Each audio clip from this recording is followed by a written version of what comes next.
Mood एकदम खराब झाला ना, की मला माहिती आहे माझा मूड कुठे चांगला होणार आहे. म्हणून सकाळ-सकाळी माझी सगळी जबाबदारी पार पाडून म्हणजे मुलांचं जेवण-खाणं करून मी गेली होती नर्सरीमध्ये. सगळी काही स्वतःची हौस-मौज होईल म्हणून म्हटलं चला गाडी शिकूया.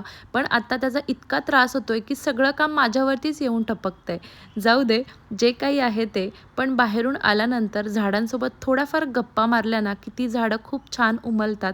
म्हणून त्यांच्यासोबत बसून चहा घेण्यासाठी यांना पहिले ऑफिसला पाठवलं आणि मग निवांत माझा चहा जो आहे तो मी सोबत एन्जॉय केला माझ्या झाडांसोबत.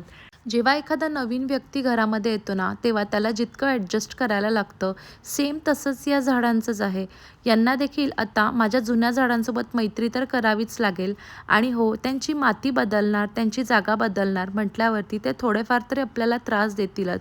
पण तो सगळा त्रास सहन करून आपण त्यांना आपल्या जुन्या झाडांमध्ये जेव्हा मिक्स करतो ना, तेव्हाच ते छान आणि खुश राहतात.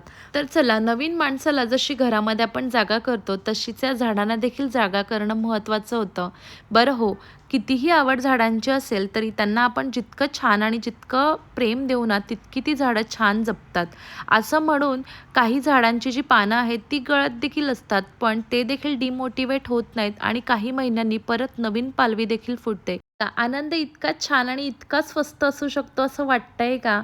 खूप महाग नाही, पण या छोट्या-छोट्या आणि सुंदर झाडांनी बाल्कनी अगदी खुलून गेलेली आहे.